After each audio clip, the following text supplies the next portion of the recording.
Cela faisait des jours qu'Azur n'était pas sortie de sa prison. En réalité, elle en avait même perdu le compte exact, mais cela se comptait certainement en semaines. Elle avait accepté à contre-cœur d'étudier la langue des inconnus, ce qui s'avéra difficile, car les idéogrammes qu'elle utilisait n'avaient rien à voir avec les siens.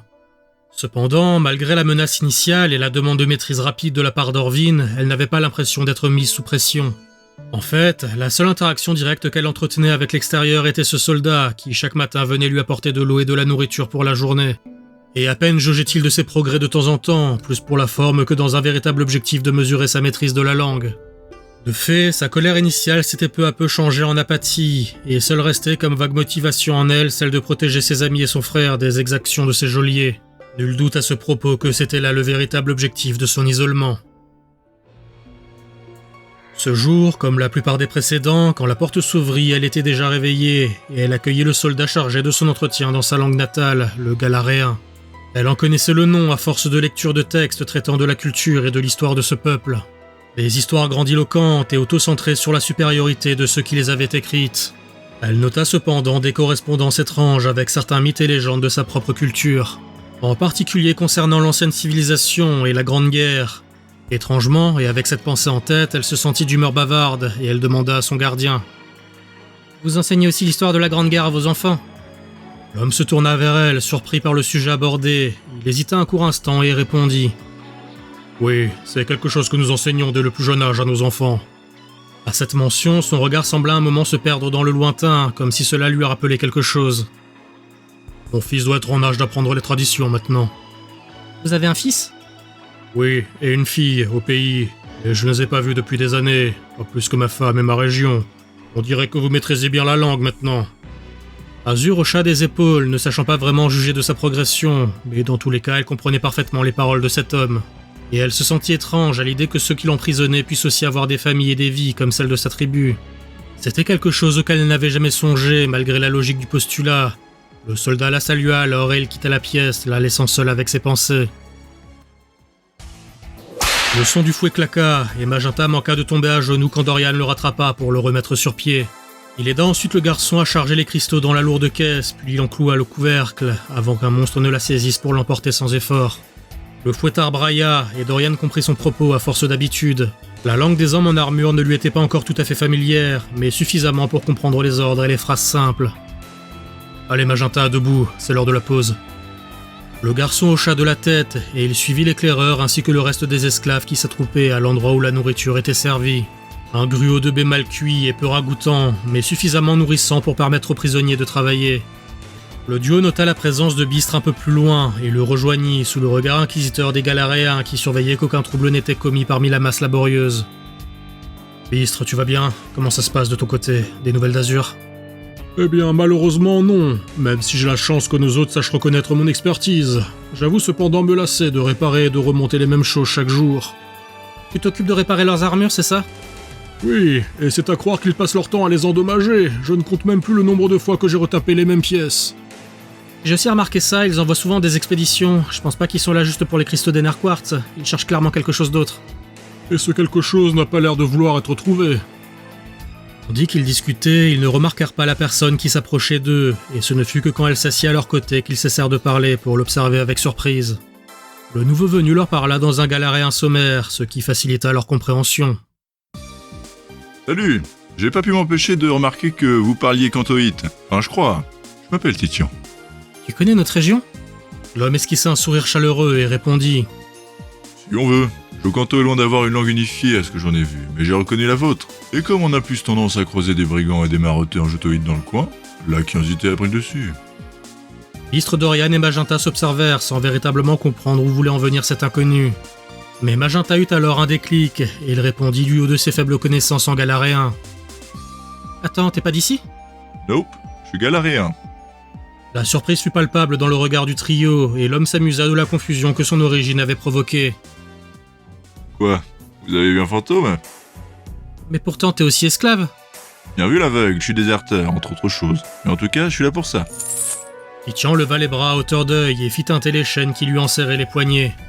Une corne tonna indiquant la reprise du travail et l'homme affable se releva en époussetant sa tunique rapiécée.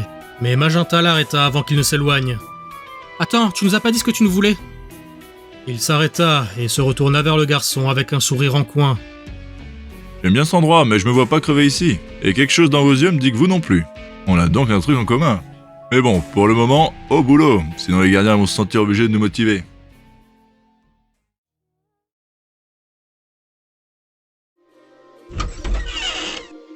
Quand le soldat habituel ouvrit la porte de la cellule d'Azur, celui-ci ne portait pas de nouveaux livres ni de plateau de nourriture, et la surprise se lut sur le visage de la jeune fille. « Le seigneur Orvin veut te voir. » Le temps qu'elle eut passé enfermée avec si peu de contact extérieur avait affaibli le temps de réaction d'Azur, qui ne comprit pas immédiatement le changement de situation. Mais l'homme insista, s'exprimant lentement, en pensant qu'elle n'avait pas saisi le sens de ses mots en galaréen. L'adolescente se leva et accompagna le garde, notant que ce dernier ne prit même pas la peine de lui entraver les mains. Il savait qu'elle ne tenterait rien tant que ses amis étaient tenus en otage. Alors qu'elle traversait le camp, elle nota une effervescence différente de d'habitude. De nombreux soldats couraient de ci de là et des ordres étaient braillés tandis qu'ils semblaient s'organiser pour quelque chose. Quand elle arriva dans la tente d'Orvin, plusieurs hommes en armure achevaient de recevoir leurs ordres et ils furent congédiés lorsqu'ils virent Azur. « Te voilà, j'espère que tu as passé un bon séjour linguistique. » L'homme avait parlé dans un galaréen soutenu, mais Azur avait réussi à le comprendre sans trop de mal. Elle voulut lui répondre de manière virulente, mais étrangement elle ne parvint pas à faire preuve de sa verve habituelle, et sa voix lui sembla faible et hésitante, comme si son isolement avait subrepticement affecté sa capacité de défiance. « Qu'est-ce que vous me voulez ? Pourquoi m'avoir fait sortir maintenant ?» Orvin esquissa un sourire en coin à l'audition de la voix hésitante d'Azur, puis il fit le tour de la table face à laquelle il se trouvait, et où l'on pouvait voir une carte de la région. « C'est lointain, mais te rappelles-tu de notre dernière conversation ? Je t'ai dit que nous voyagions pour chercher quelque chose. Eh bien, sache que nous avons trouvé ce quelque chose. » « Qu'est-ce que c'est ? C'est quoi le rapport avec moi ?»« Un monstre, insensible à l'effet des balles. Crois-moi sur parole, nous avons essayé à de nombreuses reprises de le capturer, mais rien n'y fait. » Azur voyait où il voulait en venir, mais malgré cette idée fausse à son sujet, elle n'y connaissait rien en monstre, un point que l'homme ne semblait pas vouloir comprendre ou même admettre. Orvin répondit comme s'il avait lu ses pensées au travers de son visage contrit et renfrogné. « Allons, tu t'enfermes toujours dans cette posture ? Je pensais pourtant que ces quelques semaines au frais t'auraient adouci quelque peu. » L'homme attrapa une balle de capture sur l'une de ses étagères et la lança à Azur, qui faillit la manquer de surprise. Elle l'observa d'incompréhension avant de rediriger son regard confus vers Orvin. « Appuie sur le bouton au centre, puis lance-la au sol, rapidement, en tout cas si tu tiens à ta main. » Azur se montra suspicieuse, et c'est avec prudence qu'elle s'exécuta. Il y eut un flash de lumière et de vapeur caractéristique, puis la silhouette connue de K apparut. Celui-ci sembla désorienté, et il tituba quelques instants avant d'observer autour de lui. Quand son regard croisa celui d'Azur, il se mit à piailler de joie et se jeta dans ses bras. Elle le réceptionna, elle-même relativement confuse, puis se tourna vers Orvin sans comprendre. Comme c'est touchant. « Vous l'aviez capturé ? Mais je croyais que... » « Il se trouvait avec tes amis quand nous les avons débusqués. Et sans surprise, il les a défendus, comme il l'a fait pour toi. Cependant, cette fois-ci, l'un de mes sergents a jugé pertinent de le capturer. Une vraie lumière. » Orvin hocha des épaules et soupira, comme s'il était contraint d'avouer sa défaite sur un point. Mais malgré nos efforts, il ne se montre absolument pas conciliant, ni réceptif à nos méthodes de conditionnement. Azur nota les nombreuses cicatrices et blessures résiduelles sur le corps du monstre, et sa colère monta d'un cran quand elle comprit que le petit animal avait sans doute été torturé pour tenter de le rendre plus docile. Je ne connais pas cette espèce, elle doit être endémique de cette région, mais il est assez commun que certains monstres ne soient pas réceptifs aux effets de la capture. C'est aussi le cas de celui que nous traquons, dans une proportion bien plus grande cependant. J'aimerais que tu l'aides à se montrer plus coopératif, comme tu l'as fait avec celui-ci. Je le répète, je sais pas comment dresser les monstres, vous m'imaginez un talent que j'ai pas. Orvin pointa du doigt le petit monstre bleu qui laissait sa tête reposer sur l'épaule d'Azur tandis qu'elle le portait dans ses bras. Ce petit bonhomme n'a pas l'air d'accord, et dans tous les cas, j'espère pour tes amis que ce talent existe. Magenta acheva de charger une brassée de cristaux dans une caisse avant d'essuyer la poussière et la sueur de son front. Il tourna alors son regard vers l'agitation à l'entrée du campement. Une troupe de soldats s'attelait à tirer la masse importante d'une créature dans l'enceinte de l'avant-poste, et celui-ci poussait des cris stridents que le garçon assimila à de la peur. Ce fut la voix de Dorian qui le sortit de son effarement. « Hé, Magenta, qu'est-ce que c'est que cette chose ?»« Je l'ignore, c'est la première fois que... » Magenta s'interrompit et soudain ses yeux s'ouvrirent quand la mémoire lui revint. « C'est ce monstre ! Quoi? Quel monstre? De quoi tu parles? Mais si, celui que les galériens affrontaient dans la montagne quand on les a vus pour la première fois, tu te souviens pas? L'éclaireur plissa les yeux en fouillant dans sa mémoire. Ce qu'il avait vu à l'époque était flou et lointain et il n'avait pas l'expertise de Magenta dans ce domaine. C'est possible, mais celui dont je me souviens était bleu. Le garçon hocha de la tête et commenta. Oui, c'est vrai, celui-là est rouge, mais je suis quasiment sûr que c'est la même espèce. Pourquoi ils l'ont ligoté comme ça? Ils ont pas leur balle de capture ou je sais pas quoi? Je sais pas, peut-être que les sphères ne marchent pas sur lui. Dorian réfléchit quelques instants aux implications de cette possibilité. Mais il fut sorti de sa réflexion quand il aperçut Azur au loin, accompagné de ce qui semblait être le chef des Galariens. La voix de Magenta résonna alors, et Dorian eut un temps de retard au moment d'empêcher le garçon de faire une bêtise.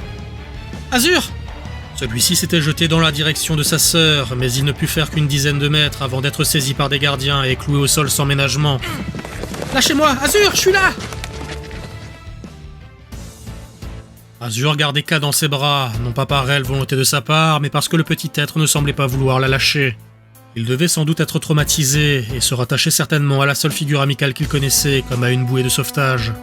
Elle accompagna Orvin à l'extérieur et son pas ralentit de stupeur quand elle vit la chose qui se débattait de manière désespérée à l'entrée du camp. Le monstre avait vaguement l'apparence d'une poire de couleur blanche et rouge. Sa petite mâchoire et ses yeux étaient bâillonnés et son corps entravé par des cordes et de lourdes chaînes.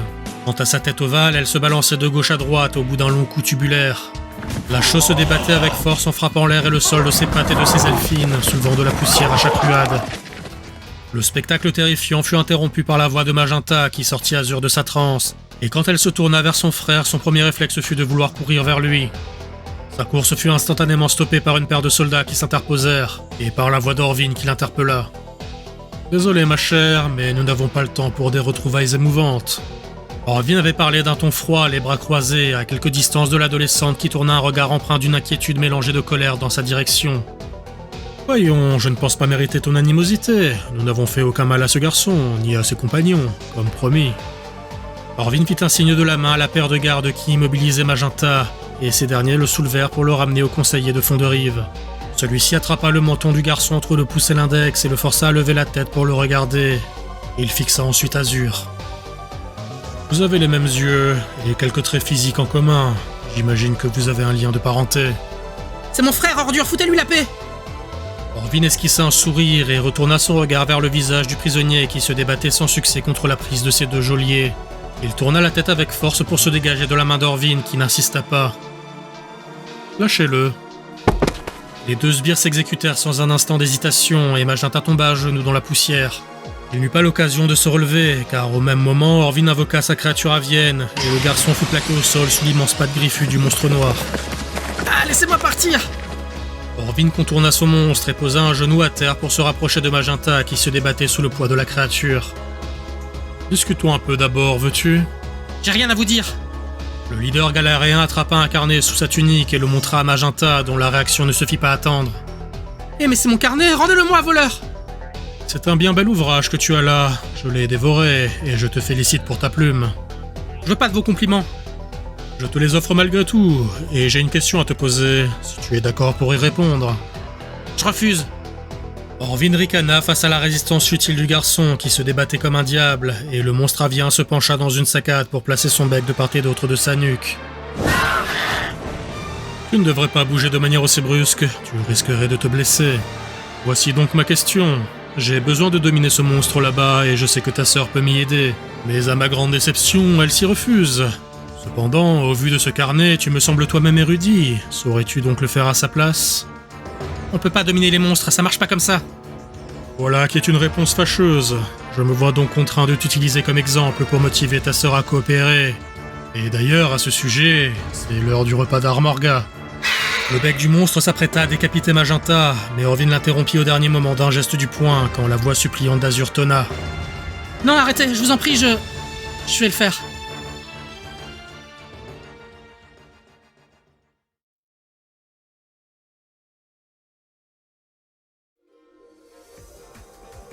Dorian avait le poing serré, et à l'instar de la plupart des ouvriers, il avait stoppé le travail pour observer la scène. Cela ne posait pas de problème outre mesure, puisque les gardiens eux-mêmes étaient plus focalisés sur ce qu'il se passait que sur le fait de maintenir la cadence de travail. La voix de Titian siffla à côté de lui. « Eh ben, elle est avec vous, la donzelle-là » Je ne sais pas ce qu'elle a de spécial, mais elle doit sortir du lot pour qu'Orville s'intéresse à elle. L'éclaireur ne répondit pas, et son corps n'exprima que de la tension et de la crainte vis-à-vis de ce qui allait se produire. Il n'avait pas tous les détails, mais le simple fait de voir Magenta entre les griffes d'un monstre et Azur s'approcher d'un autre était suffisamment stressant en soi. La jeune femme était hésitante, et elle fit un pas en arrière dans son approche quand le monstre paniqué se débattit avec violence, et que l'une de ses ailes envoya valdinguer l'un des hommes en armure tirant sur ses liens. Elle sentait la pression d'Orvin sur elle, et de la plupart de l'assemblée, mais elle ne savait pas trop quoi faire. Elle avait accepté dans la panique, simplement pour sauver la vie de Magenta, mais elle n'avait jamais menti en disant qu'elle ignorait comment dresser les monstres. Et elle observa K qui continuait de se blottir contre elle, plongeant sa tête dans sa nuque, comme s'il essayait de s'isoler du monde extérieur dans ses bras. Si tu veux m'expliquer comment j'ai fait avec toi, c'est le moment, petit machin bleu, parce que je vais pas pouvoir les bluffer très longtemps. Il y eut une nouvelle ruade du monstre et sa patte percuta un autre soldat qui perdit l'équilibre, tandis que l'un de ses camarades prenait sa place pour saisir la corde et l'attendre à nouveau. En fait, je crois que je vais même pas pouvoir les bluffer tout court. Elle profita d'un moment d'accalmie dans la lutte du monstre pour se rapprocher encore un peu plus. Celui-ci semblait essoufflé, et un léger filet de vapeur s'échappait de sa petite bouche bâillonnée. Elle jeta alors un œil inquiet à la créature sans lâcher sa maîtresse des bras, et celle-ci sentit son petit corps trembler de crainte. Bon, faut y aller. Azur inspira un grand coup et tenta de se calmer avant de poser sa main sur le museau du monstre. Sa réaction ne se fit pas attendre, et celui-ci s'agita avec une force redoublée, mais la jeune fille parvint à lui retirer le bandeau qui lui masquait les yeux, ce qui provoqua la panique chez les hommes en armure. « Attention, ne croisez pas son regard !» Les Galaréens proches se couvrirent ou fermèrent les yeux, mais il était trop tard pour Azur, et son regard croisa celui de la créature, ce qui la figea sur place. La chose s'était soudain calmée, et ses yeux, du même jaune d'ambre que ceux d'Azur, semblaient se plonger en elle.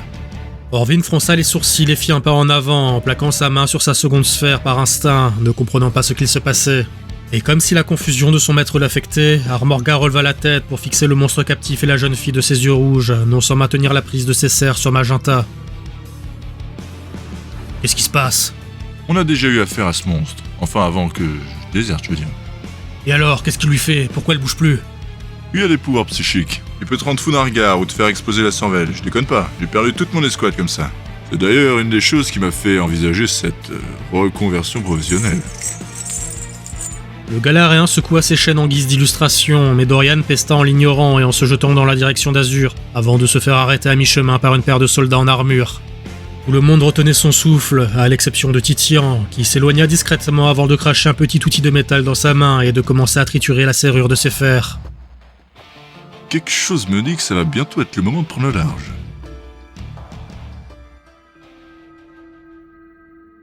Azur eut l'impression de perdre connaissance quand sa vue s'obscurcit, mais il ne lui fallut pas longtemps pour saisir qu'à défaut de ses mouvements, elle possédait toujours ses sensations. Il lui sembla flotter dans un océan d'obscurité quand une voix résonna au plus profond de sa psyché. « Ennemi !»« Quoi ? Qui est là ?»« Peur !» Azur tenta de se retourner dans les ténèbres, cherchant à percevoir d'où provenait la voix, mais elle ne vit rien. « Ennemi ! Danger !»« Non, je suis pas une ennemie. » La voix se tut l'espace d'un instant, laissant Azur seule avec ses pensées et sa confusion. Elle sentit soudain une violente douleur lui percer le crâne et elle cria sans parvenir à émettre le moindre son. « Mensonge !»« Non, je suis pas... Ah, je te veux pas de mal !» La douleur s'estompa aussi vite qu'elle était apparue, et l'espace d'un moment fugace, Azur ressentit une forme de confusion, mais pas la sienne propre, une sorte de sensation étrangère, comme greffée sur ses propres pensées. Vérité, pourquoi ? Les ténèbres autour d'Azur s'estompèrent, et elle sentit le sol se dérober sous ses pieds dans une seconde de panique quand elle constata qu'elle tombait dans le vide. Sa peur fut remplacée par la surprise quand elle comprit qu'elle ne chutait pas, mais qu'elle volait par-dessus une mer de nuages à une vitesse proprement faramineuse. Qu'est-ce qui m'arrive ? Liberté, amis, proches. Sans véritablement contrôler ses mouvements, Azur fendit les nuages, et sa vue se porta sur la terre en contrebas. Les montagnes, les forêts et les rivières défilaient devant elle. Il lui fallut un moment pour reconnaître les paysages qu'elle avait arpentés il y a peu, bien qu'au niveau du sol, et quand cette pensée l'assaillit, elle rouvrit les yeux, toujours face au monstre entravé et immobile devant elle. Elle poussa un petit cri de douleur et plaqua sa main sur son oreille quand elle sentit la mâchoire de K se refermer sur son lobe auriculaire. Dans le même temps, elle constata qu'elle saignait du nez et fixa le petit monstre bleu sans comprendre. « Hein ? C'est toi qui as fait ça ? Elle secoua la tête pour se défaire de la brume houleuse qui lui engourdissait l'essence, et elle retourna son regard vers la créature avec qui elle avait communiqué quelques instants auparavant. Celle-ci détourna les yeux et fixa le ciel en silence. Azur suivit le mouvement du regard, plissant les yeux quand elle aperçut un petit point mobile perçant les nuages. Son visage blêmit de stupeur quand ce petit point noir se mit à grossir pour devenir une forme bleue et blanche, et que celle-ci émit un intense rayonnement de lumière. Azur se jeta sur le côté de toutes ses forces sans lâcher son petit compagnon crocodilien quand le rayon d'énergie frappa le campement à proximité du monstre, désintégrant sans douleur les hommes en armure qui eurent le plus de chance. Les autres furent démembrés et projetés comme des fétus de paille par le souffle de l'explosion. L'attaque surprise provoqua la panique dans le camp et les secondes qui suivirent furent remplies du son des balles de capture, libérant leur engeance pour contrer la menace. La forme tubulaire bleue et blanche perça l'air dans un banc supersonique qui projeta les hommes et les monstres aux alentours sans effort, comme un simple effet collatéral de sa véritable intention. Les liens de son homologue rouge furent tranchés net à son passage, aussi bien les cordes que les chaînes d'acier, et la voix d'Orvin tonna au milieu du Capharnaüm. « Ne la laissez pas s'échapper !» Une paire de balles furent jetées sur le monstre à terre, et l'une d'elles le happa dans un faisceau écarlate, le faisant disparaître, moins d'une seconde avant que la sphère n'explose en libérant sa captive furieuse. Le crâne des deux soldats qui avaient envoyé les balles explosèrent dans une brume de sang et de fragments de chair quand ils croisèrent le regard du monstre. Et celui-ci défit son bâillon d'un coup de griffe avant d'accumuler une boule d'énergie dans sa gueule et de la projeter au milieu des Galaréens et des monstres désemparés. Profitant du chaos, Dorian assomma à tour de rôle ses deux geôliers en s'aidant de ses chaînes et de l'effet de surprise, avant de se mettre à courir à la rencontre d'Azur qui manqua de perdre l'équilibre quand une nouvelle explosion fracassa le sol à proximité. « Azur, tu vas bien ?»« Oui, je crois, mais il faut libérer Magenta. » »« C'est le plan, mais avant ça, je dois me débarrasser de ces trucs. » Le guerrier leva ses mains entravées à hauteur d'œil, et comme dans un réflexe, Kai fit claquer ses mâchoires sur le cadenas avant de le briser d'une torsion sec. Azur et Dorian échangèrent un instant de stupéfaction avant que l'éclaireur ne hausse les épaules. « Faisons comme ça alors. »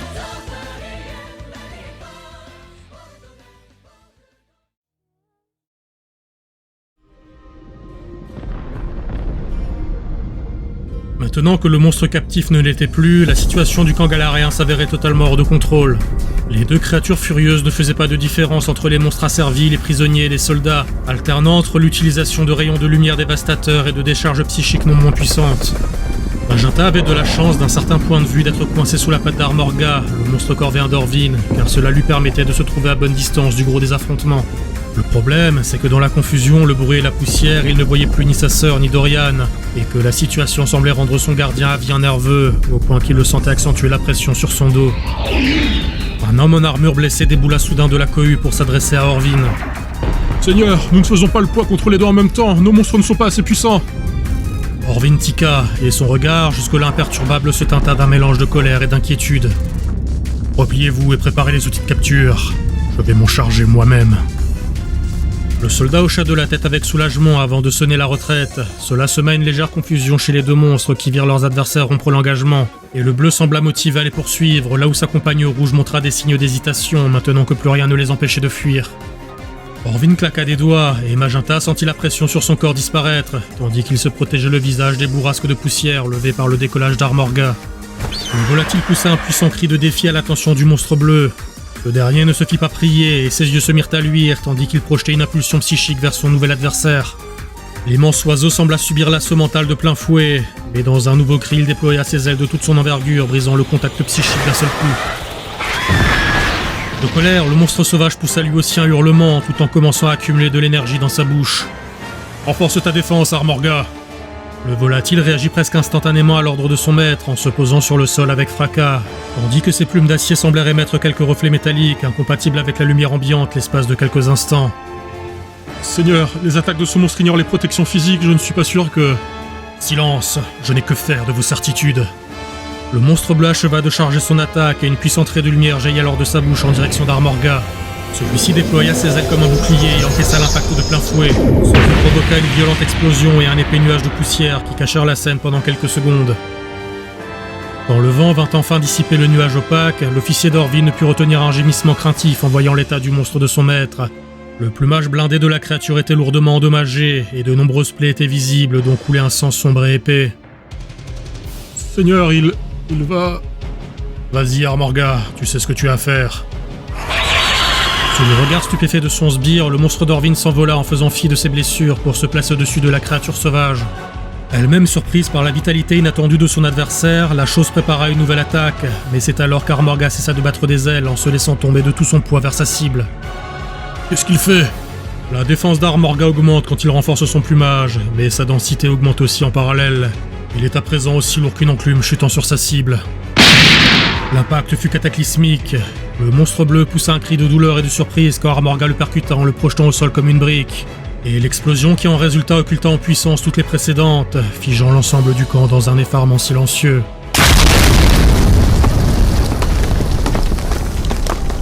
Alors que tout le monde était occupé à observer le combat de titans, personne ne vit Azureka briser les chaînes de bistres qu'ils avaient pu rejoindre en profitant de la confusion générale. La petite créature cracha les bouts de métal brisés, et le vieux forgeron se massa les poignets en remerciant ses camarades. Où se trouve Magenta ? On voulait le récupérer d'abord, mais il est sous bonne garde. Oui, il est avec Orvin, et cette ordure est en train d'affronter ces créatures. Que sont-elles ? Je n'ai jamais rien vu de tel. Azur hésita, et elle observa le nuage de poussière au loin. Je l'ignore, mais je crois qu'elles sont intelligentes, elles m'ont parlé. Bistre et Dorian s'observèrent avec un sentiment visible d'incompréhension. Je pourrais pas trop l'expliquer, mais j'ai partagé leurs pensées, et je crois qu'elles ont vu les miennes aussi. Je pense d'ailleurs que c'est pour ça que je suis encore en vie. Enfin, je crois. Kafi alors claquait ses mâchoires comme par impatience et tira sur les cheveux de celle qui le portait dans ses bras pour la forcer à se taire. Dorian interpréta ce geste comme l'expression de son propre avis sur la question. Je serais ravi de continuer cette discussion métaphysique plus tard, mais la priorité c'est de récupérer Magenta et de se tirer d'ici. La poussière retomba doucement, et Orvin esquissa une grimace de frustration en constatant le résultat de son attaque. Armorga fut projeté de manière inerte à travers le nuage de poussière avant d'aller se fracasser contre une caisse de cristaux, inconscient. Le monstre bleu était lui aussi blessé, mais les dégâts de l'impact avaient a priori été amortis par une étrange bulle d'énergie qui l'entourait et qui provenait sans aucun doute possible de sa comparse plus en retrait. Le monstre courroucé tourna son regard vers Orvin, et celui-ci sentit comme un vague malaise qui le fit tituber. Il passa sa main sous son nez et en constata l'écoulement de sang. On dirait bien que cette chose essaye de me tuer, mais j'imagine que la distance et son état critique lui compliquent la tâche. Orvin ignora les plaintes paniquées de son officier et continua de fixer le monstre dans les yeux, malgré la sensation de nausée et de douleur que cela lui provoquait. Il fit quelques pas sans cesser de soutenir le regard de la créature, puis d'un mouvement sec il rappela le corps inerte d'Armorga dans sa balle. De loin, le second monstre semblait hésitant et paniqué, et n'avait de cesse que de lancer des appels à son homologue, comme s'il tentait de le convaincre de quelque chose. Orvin fit tiquer sa langue de contrariété. Je n'aurais jamais cru être à nouveau contraint de l'utiliser. Seigneur, vous ne comptez quand même pas l'appeler ici. Il est trop puissant, vous allez détruire le camp. Peu importe, ce n'est qu'un avant-poste, et ces choses sont notre priorité. Elles sont nécessaires à l'activation du site.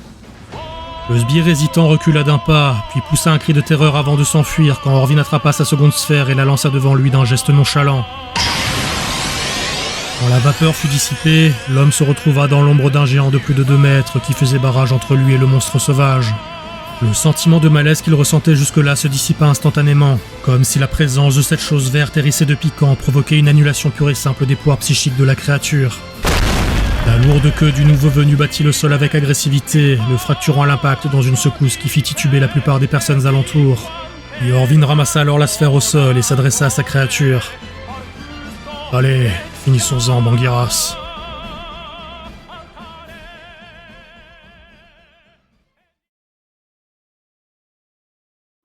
Armorga se déploya, libérant Magenta de son emprise. Le garçon se rua instantanément en avant, s'attendant à se faire arrêter par des soldats ou des gardes.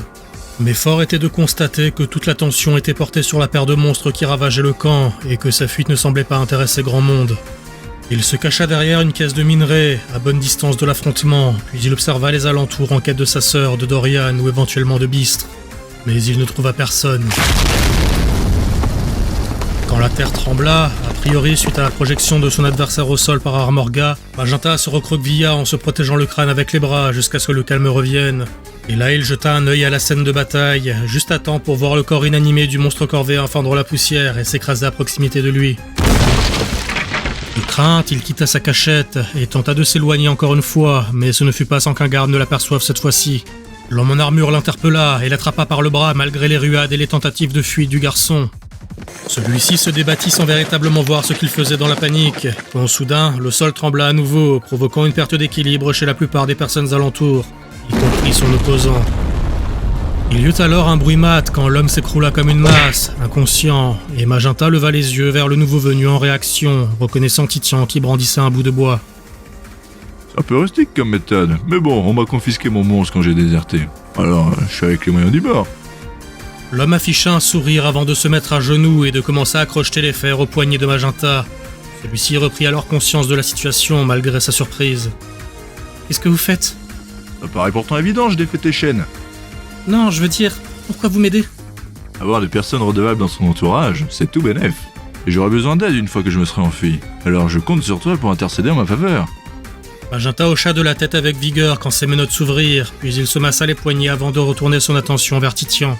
« Je dois d'abord retrouver ma sœur et mes amis. » L'homme ne se défit pas de son sourire et lui tapa sur l'épaule de manière amicale. Bonne idée, et plus on est de fous, plus on rit. D'ailleurs, j'apprécierais également de retrouver quelqu'un au passage.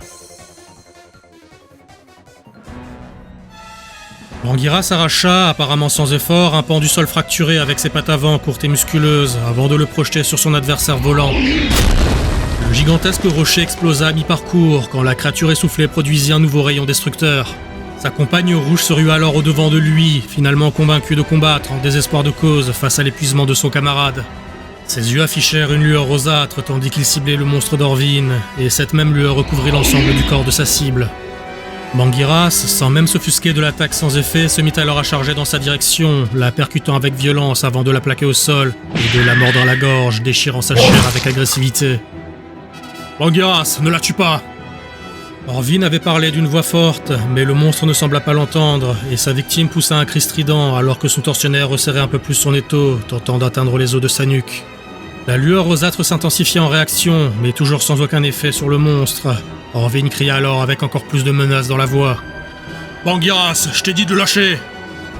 La scène sembla se figer, et comme à contre-cœur, la créature se releva avant de lâcher sa proie inconsciente sur le sol. Bangiras fixa Orvin d'un regard rempli d'une animosité froide, et il montra les crocs dans une attitude de défi avant de poser le pied sur le crâne de sa victime. Le sang de celle-ci coulait de la profonde plaie de son cou et tachait le sol poussiéreux de sa teinte écarlate. Le monstre bleu, toujours pantelant et au bord de l'évanouissement, eut un sursaut d'énergie, fixant son adversaire avec colère avant de crier de rage à la vue de sa compagne blessée. Le hurlement résonna dans tout le camp et fit se retourner Dorian qui avertit Azur et Bistre d'un ton inquiet. « Ce combat sera bientôt fini, si on veut s'enfuir, faut le faire maintenant. » « Je refuse de partir sans Magenta. » Dorian grimaça face au dilemme, cherchant un moyen de convaincre la jeune fille de se montrer rationnelle, et ce faisant, son regard accrocha une paire de silhouettes se dirigeant vers les mines non loin.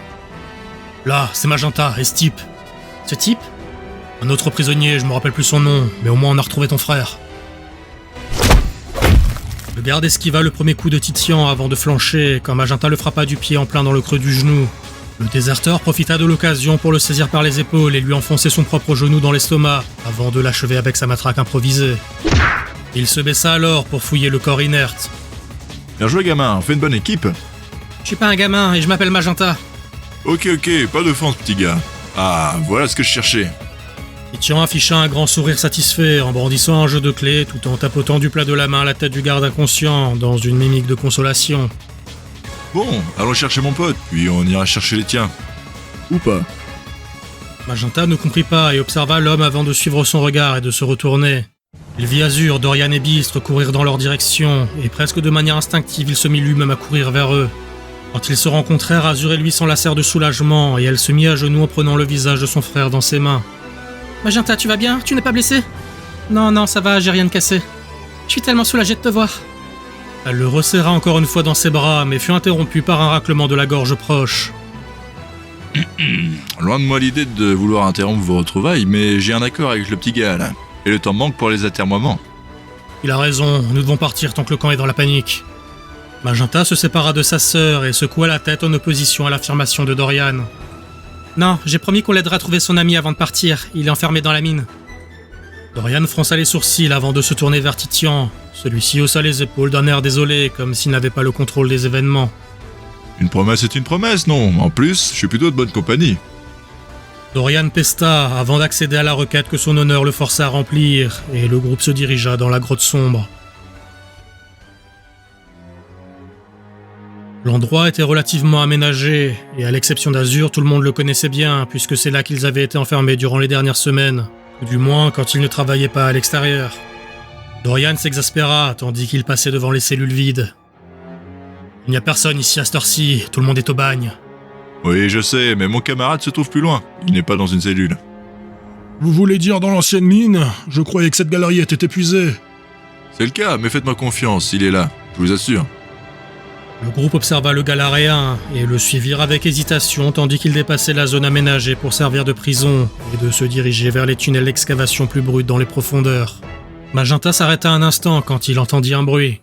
« Attendez, c'était quoi ça ?» Les autres s'arrêtèrent et tendirent l'oreille, percevant eux aussi la réverbération de sons sourds en provenance de la mine. Titian plaça ses mains sur ses hanches avec un faux air de moquerie. « Allons, vous n'allez pas me dire que vous avez peur des fantômes. Continuons et ne faites plus de bruit. Il devrait pas y avoir beaucoup de gardes à cette heure-ci de la journée, mais je suis quasiment sûr qu'on ne sera pas seul. » Les Cantoïdes s'observèrent d'inquiétude, et Dorian s'avança vers Titian qui venait de reprendre sa route avant de l'attraper par l'épaule de manière brusque et de murmurer.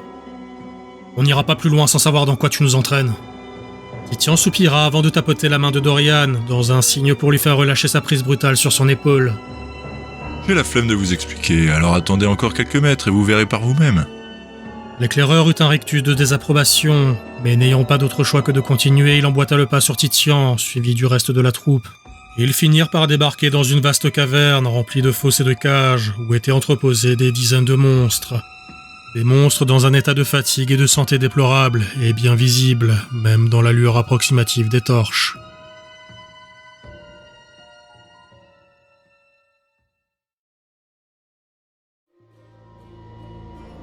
Magenta faillit pousser un cri d'effroi à la vision de tous ces monstres blessés et enfermés. Mais Titian lui plaqua la main sur la bouche avant de passer son doigt devant ses lèvres et de pointer un homme en armure occupé à verser une sorte de gruau dans les fosses et dans les cages. Le Galaréen relâcha lentement Magenta avant de s'avancer, l'air de rien, vers le gardien en l'accostant dans sa langue. Magenta et les autres furent trop loin pour entendre ce qu'ils se disaient, mais il ne fallut pas longtemps pour que l'homme surpris ne troque sa stupeur pour de la suspicion. Et au moment où il posa sa main à sa ceinture pour saisir une balle, Titian le sécha net d'un coup de poing. Il fit alors signe aux autres de le rejoindre. « C'était pas lui ton ami ?» Moi, avec cet idiot, jamais de la vie. Titian s'agenouilla pour s'assurer que sa victime était bien dans les vapes, puis attrapa un bout de corde pour la ligoter. Tandis qu'il s'attelait à la tâche, Magenta observa autour de lui, toujours mal à l'aise. « C'est quoi cet endroit ?» Un centre de conditionnement artisanal.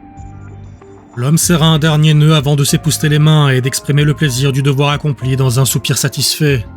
« Qu'est-ce que vous voulez dire par centre de conditionnement ?» C'est la corvine fait entraîner les monstres qu'on a capturés dans la région. Titian ne semblait pas vraiment intéressé par la conversation, et il était clairement plus concentré sur le fait de chercher quelque chose du regard. Il répondit malgré tout aux questions de ses alliés de fortune, tout en fouillant l'immense grotte. Faut briser la volonté d'un monstre pour qu'il obéisse aux ordres sans résister. Faut lui faire comprendre qui est le chef. Chacun sa méthode pour se faire respecter, mais Irvine est du genre pressé et pas commode. Qu'est-ce qu'il a fait à ces monstres ? Ah, il les affame, il les bat, et il les prive de sommeil jusqu'à ce qu'ils perdent la volonté de résister. Et puis surtout, une fois qu'ils sont brisés et dociles, il les force à se battre entre eux. Magenta écarquilla les yeux à cette mention d'horreur, et le Galaréen se contenta de hocher des épaules. Dorian posa alors à son tour une question.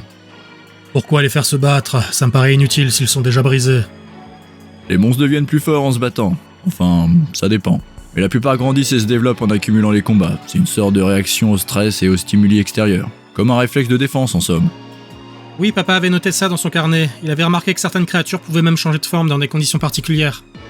C'est ça. Dans la nature, le processus est relativement lent et la plupart des monstres ne dépassent pas les stades les plus simples. Ils se contentent de ces formes si elles sont adaptées à leur environnement. Mais si on les force à se battre et qu'on les soumet à des stress réguliers, alors ils se renforcent et deviennent de parfaits outils de combat. Comme ceux d'Orvin. Titian hocha la tête avec gravité et son regard se fixa sur ce qu'il cherchait. Une petite sphère, comme celle des autres soldats, mais celle-ci gravée d'une coche. Il accourut avant de se pencher au-dessus d'une fosse boueuse où reposait une étrange créature turquoise et jaune à l'apparence amphibienne. L'homme sembla hésiter l'espace d'un instant, comme s'il se trouvait face à quelque chose qu'il ne reconnaissait pas dans les ombres, puis il l'appela. « Mizugoro, c'est toi ?» Le monstre eut une faible réaction au nom et leva la tête vers Titian, une tête aux yeux vides et à l'air fatigué. Il fut alors rejoint par Magenta et les autres. Vous connaissez ce monstre ? Je suis pas sûr. L'animal épuisé ouvrit la bouche et mit un râle faiblard à l'attention de Titian, ce qui lui arracha une expression de surprise. Il pointa la sphère vers la créature qui fut happée par son rayon lumineux avant d'être absorbée. C'était bien lui, mais il s'est transformé. L'homme observa la sphère d'un air intrigué avant de feuilleter un dossier posé sur une table à proximité de la fosse et où semblaient noter diverses données en galaréen. Azur se permit alors de jeter un œil par-dessus son épaule et elle lut à haute voix. Numaculo, c'est le nom de cette créature d'après ce papier. Magenta ignora la surprise de voir que sa sœur savait lire le galaréen et demanda. Mais Titian vient de l'appeler Mizugoro, non? Pour simplifier la classification et le suivi de la progression, les soldats donnent des noms différents à chaque stade de l'évolution. Mais techniquement, c'est la même créature, elle a juste changé de forme. Comment en êtes-vous sûr? Il a réagi quand je l'ai appelé Mizugoro, il a reconnu ma voix, c'est le nom que j'ai toujours utilisé avec lui. Et puis surtout, il est entré dans la balle. Titian joua avec l'objet en question pour le mettre en évidence, puis il continua. Un monstre capturé est intrinsèquement lié à sa balle, il ne peut pas entrer dans une autre. Ça devient une part de lui en quelque sorte. Celui-là, je l'ai capturé quand il était encore bébé. Magenta eut alors une illumination et s'exclama. Attendez, c'est lui l'ami que vous vouliez récupérer? Bien vu l'aveugle, mais vu la tronche de tes copains, on dirait que t'es le seul qui n'avait pas compris. Titian raccrocha la balle à sa ceinture et resserra cette dernière avant de se tourner vers un passage plus en avant dans la grotte. Il y a un passage qui débouche sur la forêt par là-bas. On y va? Attendez, votre monstre là, Numakuro ou Mizumachin, il est blessé, non? Ça va aller?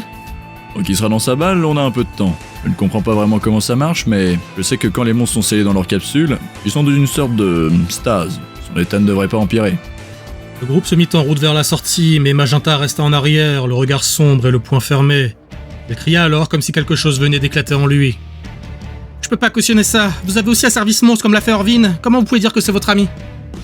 Tout le monde s'arrêta, et Dorian se tourna vers lui avec un air sévère et quelque peu anxieux.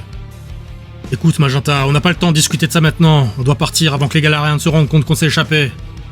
Titian leva la main pour apaiser Dorian et fit quelques pas pour se placer entre lui et Magenta. Écoute petit gars, je vais pas te mentir, capturer un monstre c'est pas tout rose. On le retire à son milieu, on le force à nous obéir, autant te dire que c'est pas la joie. Mais on n'est pas tous comme Orvin. Je vois pas la différence. Titian soupira, et encore une fois il arrêta Dorian qui voulut couper court à l'échange. Il s'avança alors vers Magenta qui refusait de bouger, le visage baissé vers le sol. Le garçon était en train de pleurer, et l'homme lui posa une main sur l'épaule. Je vais te raconter comment j'ai capturé ce monstre. Je veux pas le savoir, c'est de l'esclavage. Quand j'étais plus jeune, à peu près à l'âge de ta sœur, j'ai été envoyé en mission d'exploration dans une région insulaire au sud d'ici. On a accosté avec mon bateau dans un petit hameau portuaire qui s'appelait Poivre-Sel. Un chouette petit village, très sympa. Titian, on n'a plus le temps. L'homme ignora la remarque et continua son histoire. Les habitants étaient assez hospitaliers et nous avons établi un comptoir commercial pour échanger des marchandises. Je suis resté quelques années et j'ai pris du galon. Et alors? Tout se passait bien, mais un jour, un monstre plus balèze que les autres s'est mis à rôder dans les environs. Il dévorait les récoltes et attaquait les villageois. Azur eut un tressaillement à cette anecdote, tout comme Magenta, Dorian et Bistre, qui n'avaient que trop bien en tête les événements similaires de leur propre village. On nous a demandé de l'aide et j'ai accepté. Nous avons passé des jours à traquer la créature dans les marais environnants. Et quand nous sommes enfin tombés sur sa tanière, nous l'avons combattu et nous l'avons tué. Magenta sembla partager sur le sentiment à avoir. D'un côté, il avait en tête l'attaque du dévoreur sur son village et la légitimité de ses gens à vouloir se défendre. Et de l'autre, il voulait se persuader que cette traque confirmait la barbarie des Galaréens. Titian ignora l'accusation silencieuse dans le regard du garçon et continua. Il y avait un bébé dans cette tanière, une toute petite bestiole, encore plus petite que celle de ta sœur. Si je l'avais laissé là, sans une mère pour le nourrir, il serait certainement mort. Alors je l'ai capturé. Mais c'est vous qui avez tué sa mère. Oui, mais c'est la vie et elle menaçait les villageois. Mais en finalité, j'ai évité une mort supplémentaire en le capturant. Je me suis d'ailleurs bien fait enguirlander par mes supérieurs à cause de ça. Normalement, les bidas sont fournis par le commandement et il faut avoir un certain grade pour avoir le droit de capturer un monstre soi-même. Mais c'est passé et le capitaine m'avait à la bonne, et Mizugoro a rejoint les rangs. Ça n'a pas été facile pour lui, le conditionnement a été rude. Mais j'ai toujours fait de mon mieux pour bien le traiter, malgré ce qu'il a enduré. Pourquoi vous vous sentez obligé de faire souffrir les monstres comme ça? Vous pouvez pas juste les élever normalement? Titian soupira encore une fois en haussant des épaules. On croirait entendre Beryl, je pense que vous vous entendriez bien. Qui ça? Peu importe, tout ce que je peux te dire c'est que notre société considère majoritairement les monstres comme un danger. Nous les utilisons comme des armes et même si peu de personnes sont aussi extrêmes qu'Orvin, presque personne ne remet en question la nécessité de conditionner les monstres pour les rendre dociles et éviter qu'ils se retournent contre nous. Mais c'est un processus long et difficile, pas toujours efficace. C'est d'ailleurs pour ça qu'Orvin est si intéressé par ta frangine et son lézard, à mon avis. Mais crois-moi, on n'est pas tous d'accord avec ça. Il y en a même qui essayent de faire changer les choses. Magenta essuya ses larmes et afficha un regard déterminé avant de se séparer de Titian et de partir dans une direction différente de la sortie. Eh petit gars, c'est pas par là, hein? Le garçon ignora la remarque, et d'une brassée du bras, il rafla tout un lot de sphères et de paperasses entreposées sur une table, avant de les mettre dans un sac et de se tourner vers Titian. Moi aussi, je veux changer les choses.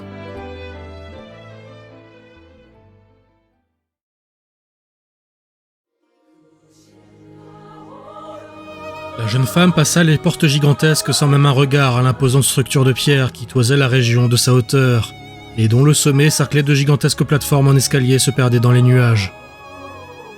Le hall du château ne faisait pas moins dans la démesure, et sa voûte à elle seule battait en taille les plus grandes bâtisses de Kikkenham.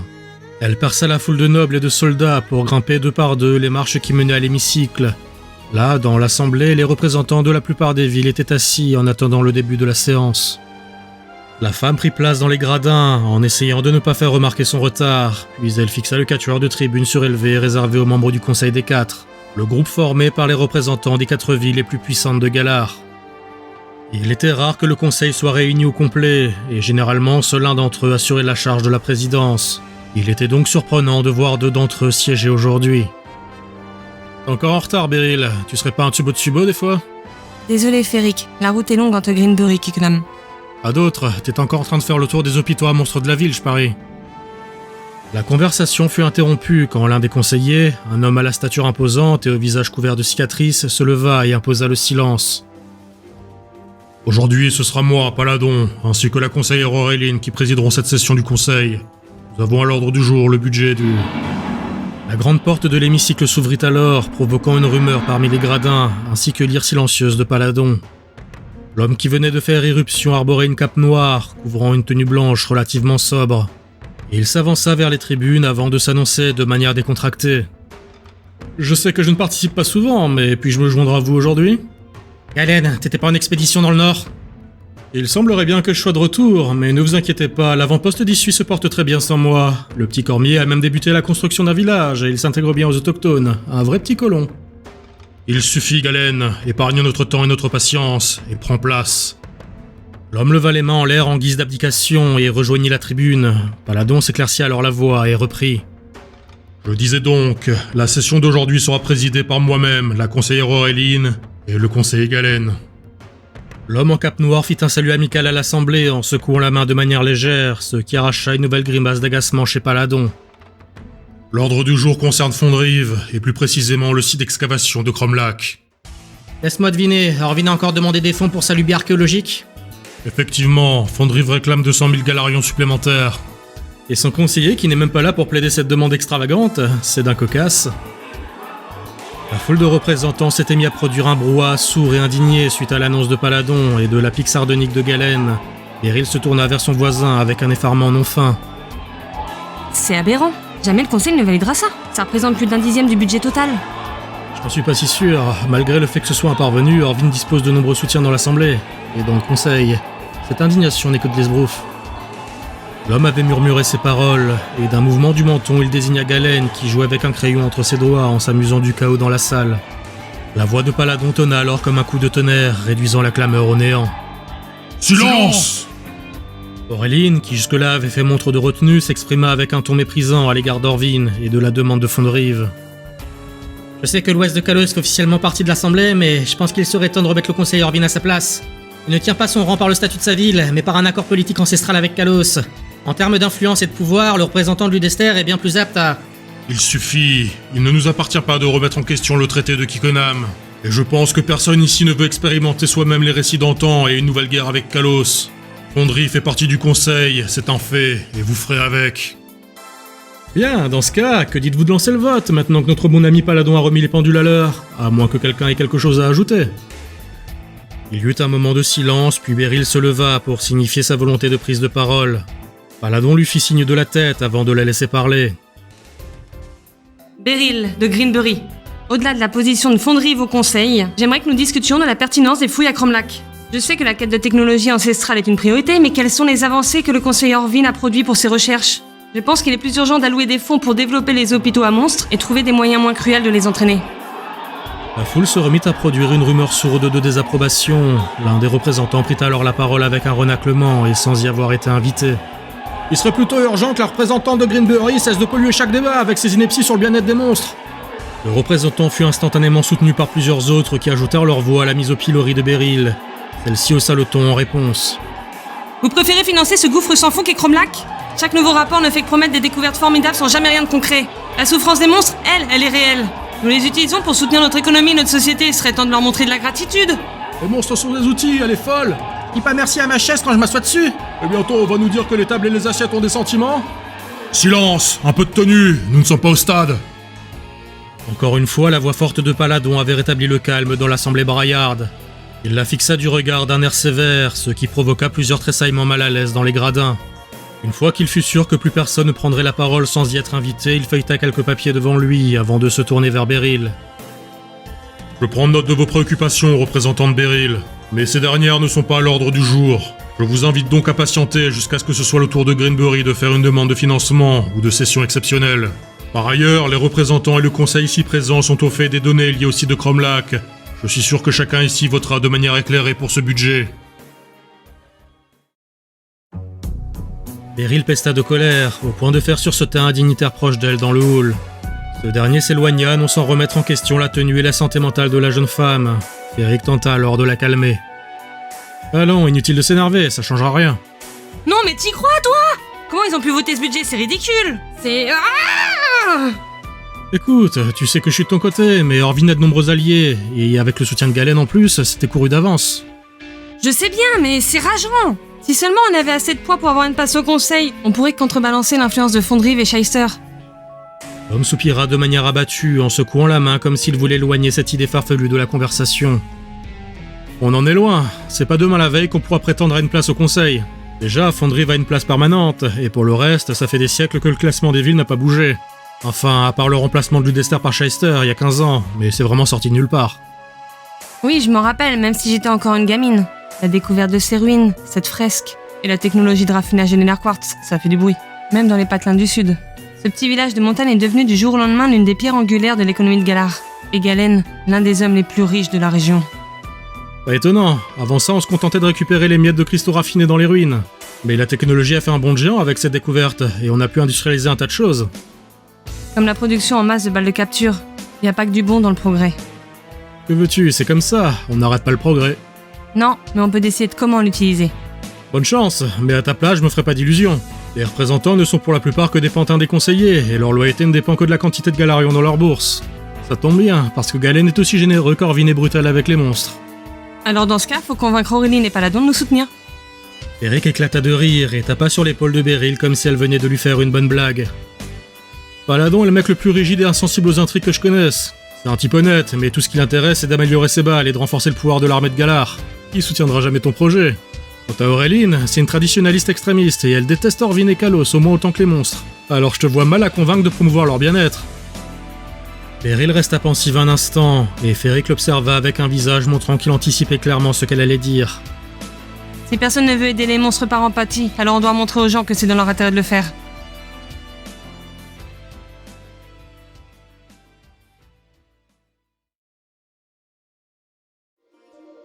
Le pendentif d'Orvin cessa de briller en même temps que la queue de Bangiras frappait le sol en dissipant les derniers relents d'énergie qui le parcouraient. Les soldats se ruèrent sur les deux corps inertes pour les ligoter et les bâillonner, puis le conseiller rappela sa créature dans un froncement de sourcils. L'avant-poste était ravagé, comme escompté. L'affrontement titanesque avait causé son lot de dommages, mais étonnamment, le camp ressemblait encore à quelque chose. Le plus problématique étaient les pertes parmi les hommes et les monstres. De nombreux corps démembrés jonchaient le sol, et la couche de poussière qui retombait doucement sur ce spectacle macabre se teintait du sang encore chaud des Maccabées. L'un des officiers d'Orvin l'approcha avec hésitation, sentant le mécontentement chez son seigneur, et celui-ci indiqua d'un regard qu'il était prêt à écouter le rapport de la femme en armure. Nous dénombrons une 20aine de morts et autant de blessés parmi les soldats. Quant aux monstres, la moitié sont inaptes au combat ou morts. Et les esclaves ? Ils ont subi des dommages collatéraux, mais ils sont moins touchés. C'est fâcheux. L'officier ne comprit pas vraiment la teneur de la réponse d'Orvin, et elle le fixa en exprimant son incompréhension. Le conseiller décida alors de clarifier son propos. Nos effectifs ne sont plus suffisants à maintenir la cohésion du travail. Dans ces conditions, il ne faudra pas longtemps pour que des failles dans l'encadrement se fassent ressentir et qu'une révolte n'éclate. Alors que faisons-nous ? Nous levons le camp, nous avons trouvé ce que nous étions venus chercher, et une cargaison plus qu'honorable d'Enerquartz. Il est temps de rentrer à Fondrive. Et que faisons-nous des esclaves ? Gardez les plus valides, une vingtaine, pas plus, et tuez le reste. Oh, et amenez-moi les Cantoïtes, juste le frère et sa sœur, vous pouvez éliminer les 2 autres. Orvin laissa sa subalterne à sa tâche et rejoignit sa tente, où il se posa dans son siège de manière pensive. Il sortit le petit carnet de Magenta et l'observa, comme si ce dernier lui permettait de fixer sa réflexion. Mais il fut interrompu dans celle-ci par l'entrée inopportune de son officier essoufflé. « Seigneur, les Cantoïtes, ils se sont échappés. »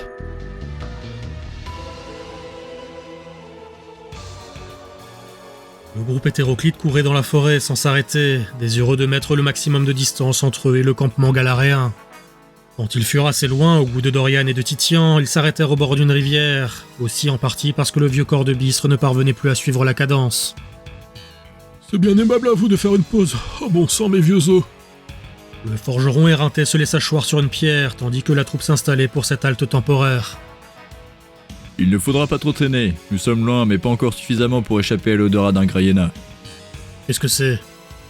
Vous les avez sans doute croisés quand vous êtes fait choper. Un mouscanin, gris et noir, haut comme ça, mais qui bave beaucoup. Dorian massa les cicatrices de ses morsures à l'avant-bras, se souvenant que trop bien de cette rencontre désagréable, puis il se retourna vers Titian. Nous n'avons pas nos armes, on ne pourra pas se défendre s'ils nous retrouvent. Je pense qu'on a un peu de marge. Le couple de monstres a dû leur causer pas mal de soucis. Si ça se trouve, ils ne se sont même pas encore rendus compte qu'on avait disparu. Je ne compterai pas trop là-dessus, princesse. Orvin t'a clairement dans le collimateur et il est du genre obstiné. Raison de plus pour trouver des armes. Oh mais nous avons des armes. Titian émit un petit sourire équivoque en pointant du pouce le sac de Magenta. Ce dernier eut un moment de blanc avant de comprendre le sous-entendu, puis il s'insurgea. C'est hors de question, si j'ai récupéré ces monstres, c'est pour qu'ils ne souffrent plus. Si on se fait capturer, ça rendra ton vœu plus difficile à réaliser, petit gars. Magenta fronça les sourcils en enserrant son sac dans ses bras, comme pour en protéger le contenu du regard avide de Titian. Bistre nuança alors le débat. On ne sait même pas ce qu'il y a dans ces balles. Si ça se trouve, aucun de ces monstres ne nous sera utile. C'est pas faux. Si elles étaient encore dans le camp d'entraînement, ça signifie de 2 choses l'une. Soit ce sont des monstres encore en partie sauvages, soit ce sont des monstres faibles utilisés pour entraîner ceux des soldats. Il n'y a qu'un moyen de le savoir, non ? Dorian tendit la main vers Magenta pour l'inciter à lui donner les balles, mais celui-ci tira le sac hors de sa portée en affichant une mine boudeuse et déterminée. Ce fut Azur qui parvint à le calmer. Écoute Magenta, il faudra bien les sortir de leur balle à un moment, autant le faire maintenant qu'on a un peu de calme, et voir s'ils peuvent nous aider. J'ai encore du mal à l'admettre, mais sans ce petit machin bleu, je me serais jamais sorti vivant de cet éboulement. K. Quoi ? Son nom c'est K. Azur tourna son regard vers le petit monstre sur son épaule et prononça son nom, ce qui provoqua un piaillement joyeux du reptile bleu. Bon, j'imagine que c'est plus facile à dire que petit machin bleu. Quoi qu'il en soit, si K a pu nous aider, ce sera peut-être aussi le cas pour les monstres que tu as sauvés. Ça vaut le coup d'essayer, non ? Magenta hésita et plongea sa main dans le sac avant d'en tirer une balle et de l'observer. Il eut une moue d'abandon avant d'appuyer sur le bouton et de la lancer devant lui. L'éclair rouge se mua en une petite silhouette orange. Celle-ci apparut allongée sur le sol, couverte de blessures plus ou moins profondes, et sa respiration difficile et lourde indiquait clairement son état critique. Celui-là était donc un sacrifice. Pas de chance. Magenta accourut vers la petite créature, similaire en taille et en forme à K, mais aux couleurs bien plus chaudes. D'abord concentré sur ses blessures, le garçon à genoux ne remarqua pas immédiatement le bout de la queue du monstre qui brûlait d'une petite flamme hésitante. C'est un monstre de feu, je crois que je le reconnais, il était dans le carnet de papa. C'est le petit de celui qui orne ton bouclier, Dorian. L'éclaireur écarquilla les yeux de surprise et rétorqua. J'ai du mal à l'imaginer, l'emblème de mon bouclier représente un monstre ailé bien plus grand et dangereux que ce petit lézard. Alors soyons heureux qu'Orvin ignore le potentiel des créatures de la région. Ce petit lézard a clairement servi de punching ball à un monstre bien plus gros que lui. Magenta n'écoutait plus la conversation et il sentait la panique l'envahir. Sans le carnet de son père, il ne savait pas ce qu'il devait faire pour aider ce petit monstre. Azur nota le stress chez son frère et s'agenouilla à côté de lui en lui posant une main sur l'épaule. Je ne sais pas comment le soigner, je connais pas son anatomie, je me souviens plus de ce qui était écrit. Calme-toi, tu es le seul qui peut l'aider. Mais c'est papa qui... La petite créature orange ouvrit faiblement les yeux et son regard croisa celui de Magenta en poussant un gémissement. Cela lui redonna un sursaut de motivation, et il caressa le crâne du monstre pour le rassurer. Il se leva alors et regarda autour de lui avant de se mettre à ramasser des plantes, de manière apparemment aléatoire et en s'éloignant du groupe. Ce comportement éveilla la curiosité de Titian. Je crois que votre petit gars a perdu la boule, il est parti cueillir des fleurs. Mon frère est un spécialiste des monstres, mais c'est avant tout un expert de la nature. Titian siffla pour signifier sa forte impression de manière un peu forcée, surjouée, puis il ajouta « Fort bien, mais j'espère qu'il va naturer rapidement, parce qu'on n'a pas le temps. D'ailleurs, on ne sait toujours pas ce qu'il y a dans les autres balles. » Le Galaréen attrapa une des sphères et en lança 2 autres à Bistre et Dorian, puis il pressa le bouton de la sienne avec un sourire avant de la jeter, imité par les 2 Cantoïtes. Le flash et la vapeur se dissipèrent rapidement en révélant l'apparence des 3 nouveaux venus. L'un d'entre eux était un monstre gris et trapu, court sur pattes, arborant une tête massive ornée d'une petite corne sur le nez et d'une épaisse armure minérale. L'autre était une créature insectoïde de couleur verte et de taille humaine, disposant de longs avant-bras en forme de faux. Le dernier enfin apparaissait comme le mélange étrange et contre nature d'un champignon, d'une baie et d'un visage affichant une bouille à l'air grognon. Chacun des monstres sembla désorienté et méfiant, observant les alentours sans véritablement comprendre ce qui se passait, ni même où ils se trouvaient. On dirait qu'on a un peu plus de chance, enfin, sauf pour celui-là. Titian se mit en posture accroupie devant le minuscule monstre végétal, qui le fixait de son air renfrogné et impassible, comme si cette expression était gravée sur son faciès. Puis le Galaréen se mit à le titiller, curieux de voir s'il pouvait le faire réagir. Dorian l'interpella alors. « Je ferais pas ça si j'étais toi. » Allons, ce truc a l'air aussi dangereux qu'un pot de fleurs. Je risque absolument... Le monstre se contracta et le petit orifice sur le haut de son crâne projeta un nuage de particules semblables à des spores directement dans le visage de Titian. Celui-ci, surpris, s'écroula en arrière, figé dans sa posture accroupie et pris de contractions paralytiques. Son visage, contorsionné dans un rectus, eut un spasme et il marmonna. « Oh, autant pour moi !» Les jours avaient défilé dans une succession de marches et d'arrêts pour soigner le monstre de feu blessé que Magenta avait appelé Mèche, en rapport avec le bout de sa queue enflammée. Le garçon avait fait de son mieux avec ses connaissances pour tenter de traiter la créature, mais les progrès étaient lents et l'état de celle-ci s'améliorait difficilement. Fort heureusement, la combinaison de l'expertise de Dorian et la connaissance des méthodes galaréennes de Titian avait permis à la troupe de prendre une avance confortable sur les hommes d'Orvin. Et plus le temps passait, plus il semblait raisonnable de croire que le risque de se faire rattraper était derrière eux. Quand ils eurent monté le camp, au milieu de la forêt, les voyageurs invoquèrent les monstres tirés des griffes des Galaréens, comme à leur habitude. C'était une instruction de Magenta qui leur avait conseillé d'en choisir chacun un et de les habituer le plus possible à leur présence. Car encore relativement sauvages, malgré l'atténuation de l'agressivité induite par la capture, les monstres ne semblaient pas faire confiance aux humains, et ce pour des raisons évidentes. Dorian avait pris le parti de laisser le sien relativement libre de ses mouvements, et le monstre insectoïde avait dès la première occasion tracé sa route dans les bois, à une vitesse bien supérieure à celle qu'un humain pouvait déployer. Une fuite à moitié voulue par Dorian, qui avait somme toute perturbé le reste du groupe. Pour leur part, Titian et Bistre s'étaient montrés un peu moins permissifs, et autant le monstre blindé du forgeron s'était montré rapidement moins hostile à son égard, bien que toujours craintif, autant le monstre mucoïde de Titian ne supportait absolument pas qu'on l'approche, et tentait systématiquement d'asperger de spores paralysantes quiconque le touchait. Fort heureusement, court sur pattes et relativement peu désireux de se déplacer, il ne cherchait pas spécialement à fuir, ce qui rendait plus simple la multiplication des interactions. Tandis qu'il bivouaquait pour la nuit, Titian se posa à proximité de Dorian. Le déserteur piqua une baie sur un long bâton avant de la tendre vers sa créature champignonesque. Seul moyen qu'il avait trouvé de la nourrir sans se retrouver paralysé et pris de convulsions pendant une demi-heure. Le monstre avala la baie sans broncher, ni se défaire de son sempiternel visage bougon, et Titian soupira. J'ai beau relire le document de capture qu'on a récupéré au camp, je ne vois pas trop comment dresser celui-là. En tout cas, pas avec la méthode du petit gars. Son père est parvenu à le faire avec des monstres que nous utilisons pour le travail des champs et pour tirer nos chariots.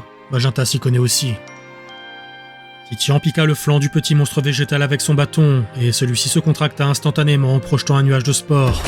Heureusement à bonne distance des 2 hommes. T'as pas de problème toi, t'as laissé ton monstre filer. Pourquoi tu ne l'as pas rappelé quand il s'est enfui ? Dorian attisa les flammes, s'assurant de maintenir un feu ne produisant pas trop de fumée, puis il répondit de manière pensive.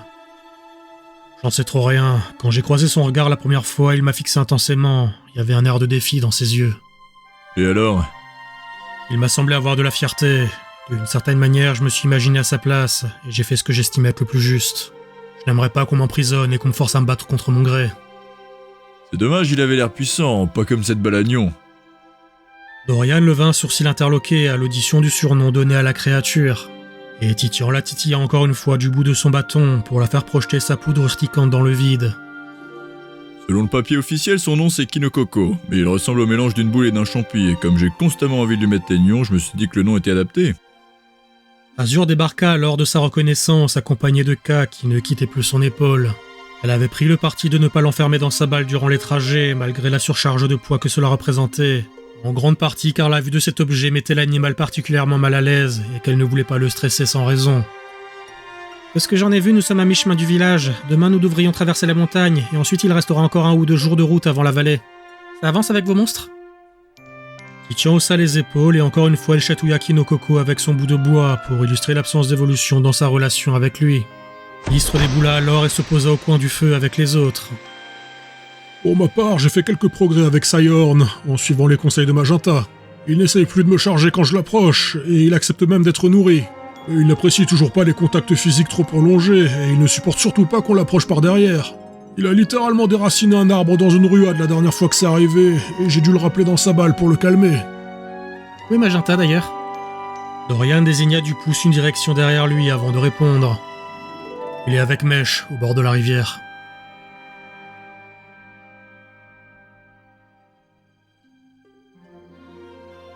Magenta appliqua du baume sur les plaies du monstre, qui eut un gémissement de douleur et tenta une faible ruade en réaction.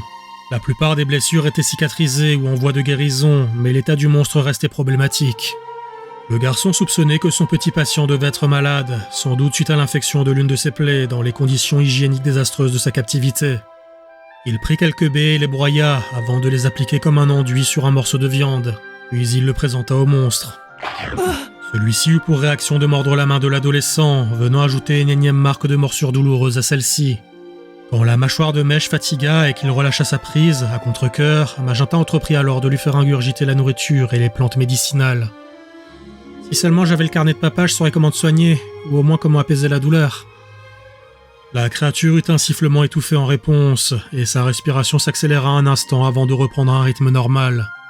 Magenta attrapa alors une outre d'eau à son côté et abreuva le petit monstre par de courtes lampées de liquide. Il avait noté que celui-ci ne buvait pas énormément et que de trop grosses quantités d'eau avaient tendance à l'affaiblir encore plus. Ainsi, il lui avait fallu de nombreuses tentatives empiriques pour jauger du volume adéquat à lui administrer. Il laissa le monstre se reposer sur le tapis de feuilles et de branches avant d'aller se poster au bord de l'eau pour se laver les mains et nettoyer ses ustensiles sommaires. Il faisait ce qu'il pouvait avec ce que la nature lui procurait, mais avec l'aide de Bistre, il avait pu se fabriquer un petit mortier et un pilon pour broyer les baies et les herbacées. Tandis qu'il achevait sa tâche de nettoyage, profitant de la lueur de la lune, son regard fut attiré par du mouvement de l'autre côté du fin cours d'eau. Les arbres et les buissons semblaient se mouvoir le long de la rive. Magenta n'y prêta d'abord pas attention, mettant cela sur le compte de la fatigue. Mais même après s'être frotté les yeux, le mouvement inhabituel continua, auquel s'ajouta un grognement sourd. Les yeux du garçon s'écarquillèrent quand l'arbre se pencha en avant au-dessus de l'eau, et il lui fallut quelques instants pour comprendre que ce qu'il voyait était un monstre géant, dont le corps de batracien était ornementé d'un tronc à la végétation colorée et luxuriante. La chose plongea sa large langue dans l'eau froide et absorba le liquide par de grosses lampées, lentes et délibérées. Après s'être abreuvé, le monstre releva lentement la tête pour fixer Magenta, et celui-ci resta immobile, ne sachant pas véritablement comment réagir. De manière pataude, la créature géante se détourna et retourna dans les bois en déplaçant les buissons et les arbres sur son passage. Comme pris d'un élan de curiosité, Magenta utilisa des pierres à fleur d'eau pour traverser le gué et suivre le monstre sur une centaine de mètres, ce qui le conduisit dans une vaste clairière. Le monstre se posta au centre avant de s'allonger et de fermer les yeux, dirigeant le sommet de son arbre dorsal vers la lune. Les feuilles colorées de celui-ci se mirent alors à émettre une douce lumière orangeâtre, à peine perceptible, et Magenta nota, à bonne distance de la scène, que la créature somnolente n'était pas seule. Autour d'elle, tout un petit groupe de créatures similaires, bien que de taille réduite, s'était attroupé sur le sol, et le garçon remarqua que les monstres semblaient attirés en particulier par le feuillage de leur homologue géant. Un mouvement d'air emporta alors la fragrance jusqu'à ses narines, et il tiqua à ce moment. Ça sent tellement bon, ils sont clairement attirés par son odeur. Magenta sortit de son couvert végétal et s'avança avec prudence de la troupe de monstres. Il en reconnaissait les plus petits, qu'il avait déjà vus, et qu'il savait être inoffensifs. Et il espérait simplement que cela se vérifierait aussi pour le plus gros. Les petits monstres allongés à proximité du géant se tournèrent vers lui avec curiosité quand il s'approcha, et l'intrus s'avança avec prudence, évitant de leur marcher dessus. L'odeur forte et agréable du monstre était presque enivrante à cette distance. « Ne bougez pas, je suis pas là pour vous déranger, je suis juste curieux de la fleur de votre papa. » Aucun d'eux ne bougea, mais l'énorme batracien obèse, dont le garrot culminait à plus de 2 mètres et qui semblait peser plusieurs tonnes, ouvrit les yeux et les pointa vers Magenta de manière apathique. Celui-ci se figea instantanément, levant ses mains bien en évidence dans une tentative d'apaisement. Le monstre ne bougea pas et émit un petit grognement sourd qui résonna dans la nuit. Il n'y avait aucune agressivité dans ce bruit, à peine une forme de curiosité léthargique. Tu n'es pas méchant, hein ? Magenta bougea lentement la main vers le flanc du monstre, et celui-ci eut un frémissement quand son crâne épais se tourna avec plus de délibération vers lui. Une paire de lianes épaisses commencèrent à se déployer mollement depuis la base de sa plante dorsale, puis à onduler faiblement sur le sol autour de ses pieds. Quand la main de Magenta toucha sa peau froide et rugueuse, le monstre se tendit, tout comme ses lianes, mais il retrouva rapidement sa passivité quand le garçon le gratta et le caressa. Son regard retrouva une forme de léthargie, et le grognement de curiosité se transforma en un râle guttural que Magenta assimila à une approbation. « On dirait que tu aimes les gratouilles, mon gros pépère !» Magenta se sentait particulièrement bien, de manière presque irréelle, comme si ses soucis s'étaient envolés, et il ne ressentait même plus la douleur lancinante de la morsure de mèche. Il lui fallut un effort de volonté insoutenable pour sortir de l'apathie contagieuse provoquée par la fragrance du monstre, et il sortit alors le petit bol de son mortier de sa sacoche avant de l'approcher d'une des feuilles qui suintait d'un liquide odorant et épais en réaction à la lumière de la lune. Il en récupéra autant que possible avant de s'éloigner sans un bruit. Ça le soignera peut-être pas, mais avec ça, je devrais se sentir mieux.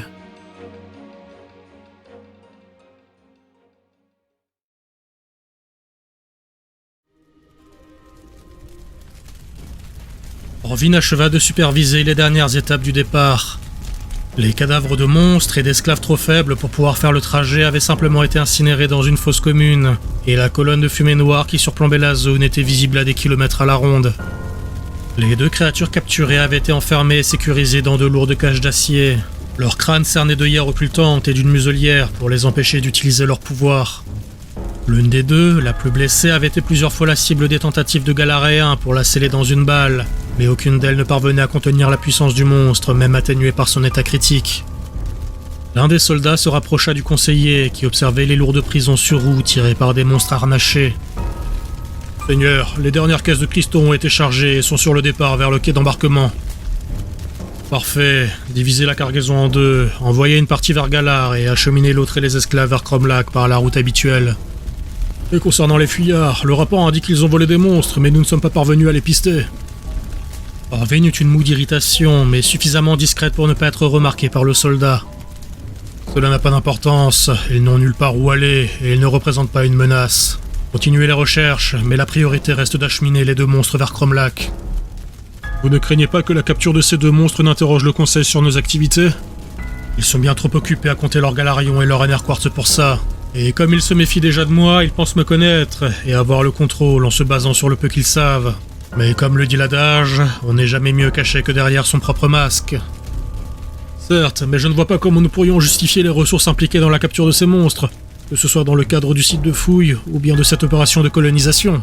Cela dépasse clairement le niveau de risque autorisé par le Conseil pour la capture d'un monstre. Je n'ai pas d'inquiétude à ce sujet. Nous avons déjà envoyé ces autochtones à Galar en tant que prise de guerre, et j'ai indiqué sur le rapport que nos pertes étaient dues à l'animosité de la population locale. Ce qui en soi n'est pas foncièrement faux. Après tout, nous avons suffisamment d'idiots utiles pour confirmer leur manque de coopération et d'amabilité, en particulier pour l'une d'entre eux, malgré notre hospitalité et notre volonté réelle d'échange culturel. Mais ils finiront bien par se rendre compte que les rapports sont erronés, et on ne pourra pas cacher longtemps les causes du carnage de la veille. Suffisamment pour mener à terme notre objectif.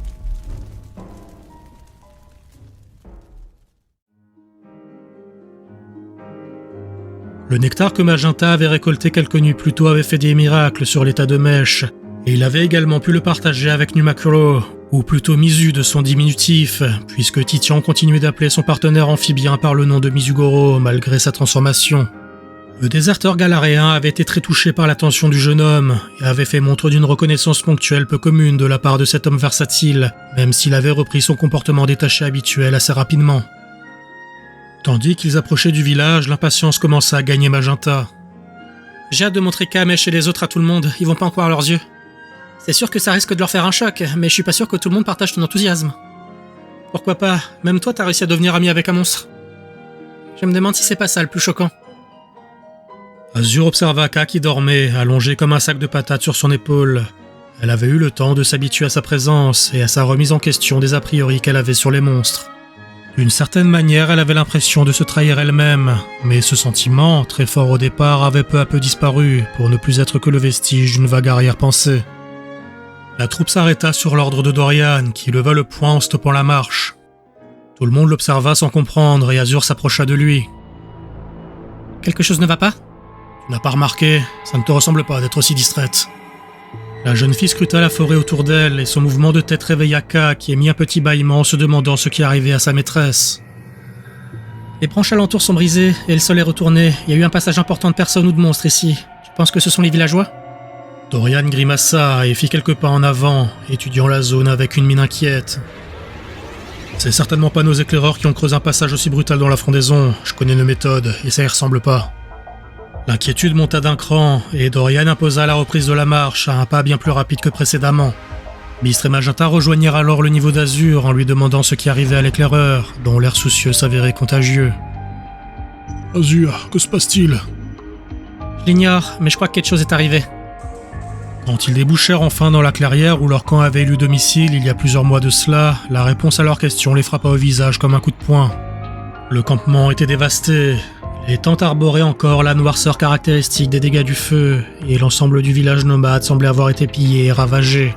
Même les arbres aux alentours étaient soit brisés, soit brûlés, attestant sans mal de la violence qui avait dû sévir ici. Azur, Magenta et Bistre s'étaient figés sur place, clairement sous le choc de la révélation, et seuls Dorian et Titian semblèrent échapper à la paralysie générale. L'éclaireur s'avança lentement en attrapant la branche d'un des arbres carbonisés qui céda dans un craquement. Cela lui arracha une nouvelle grimace mixée de colère et de tristesse. Il fut alors rejoint par le Galaréen qui observait les lieux d'un air détaché, dénotant avec l'ambiance générale du groupe. Charmant endroit, même si je ne suis pas fan du style terre brûlée. Dorian se retourna instantanément vers son interlocuteur et le saisit par le col, avant de le menacer du poing embrumé par la rage. « C'est vous, c'est les Galariens qui ont fait ça !» Probable. En tout cas, ça nous ressemble bien. Le coup partit sans prévenir et Titian tomba au sol avec fracas quand Dorian se rua sur lui. Il fut stoppé par Bistre et Azur que l'altercation avait sorti de leur torpeur. Mais l'éclaireur se débattit comme un diable pour tenter d'atteindre sa cible au sol, qui se massait la mâchoire sans véritablement paraître s'offusquer de l'agression. Eh bien, c'est culturel comme accueil. J'en ai connu des plus agréables.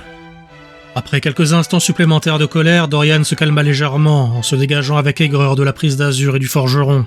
Titian attendit que son assaillant soit suffisamment loin et abordable pour se relever et épousseter la poussière sur sa tunique de toile. Plus loin, Magenta s'est approché d'une tente saccagée et ramassa un petit objet au sol dans un silence de mort. Il s'agissait d'une peluche sommaire représentant un monstre de trait sous sa forme juvénile, et le garçon la fixa sans un mot avant d'être rejoint par Azur. Cette dernière se posta à côté de lui, constatant que le jouet était déchiré, quand Magenta bredouilla d'une voix neutre et vide. « C'est la peluche d'Ambre, je lui avais offerte pour son anniversaire. » Le tissu sale s'humidifia, quelques instants avant que les premières gouttes de pluie ne commencent à tomber, et le garçon resta planté là, tel une statue, la tête baissée tandis que l'averse assombrissait ses vêtements. Azur leva les yeux au ciel quand le grondement de tonnerre se fit entendre, et elle comprit que ces quelques gouttes allaient se changer en déluge dans les prochaines heures. On doit se mettre à l'abri, Magenta.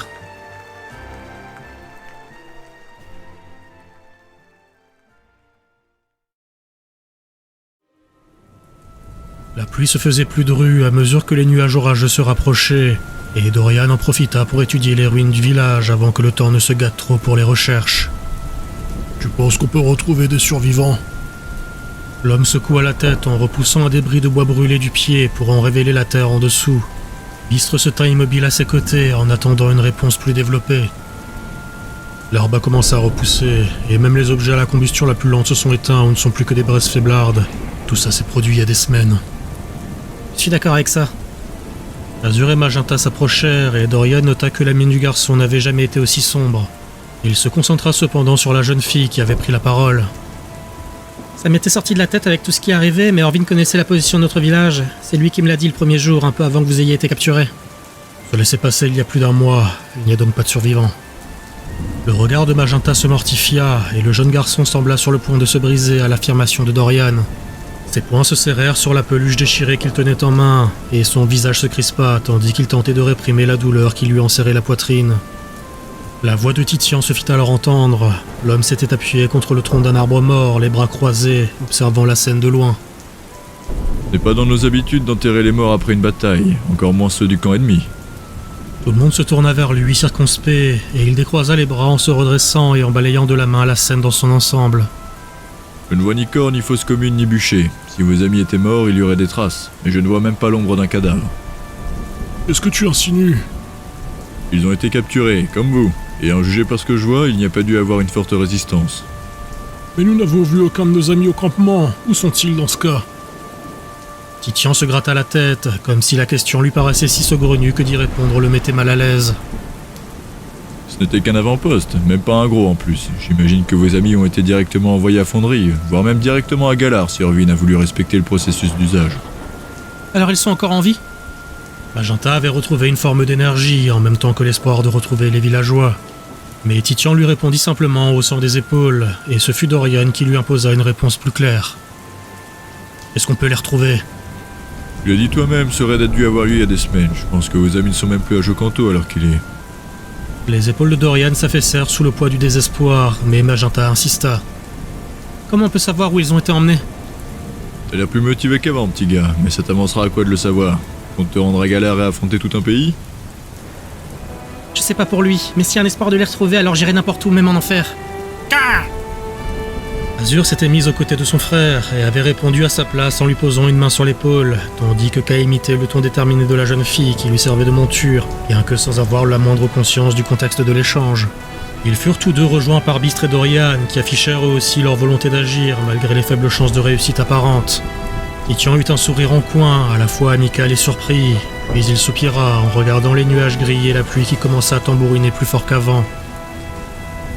Eh bien, si vous voulez faire une petite randonnée de quelques jours sous ce déluge, j'imagine qu'on peut bien commencer par le port d'Oliville.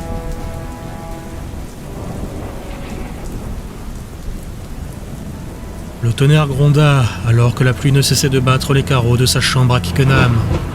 Beryl observa un instant l'éclat de la foudre, avant qu'un nouveau grondement ne se fasse entendre quelques secondes plus tard. Elle se frotta les yeux et se força à lire les rapports entassés devant elle, en maudissant le scribe qui les avait rédigés. Mais elle échappa encore une fois à la fastidieuse tâche d'éplucher les documents, quand quelqu'un toqua à sa porte, lui épargnant ce travail pour encore quelques instants. Ce fut Ferry qui entra, portant avec lui un plateau de thé et une pile de documents qu'il déposa sur le bureau, aux grandes dames de Beryl.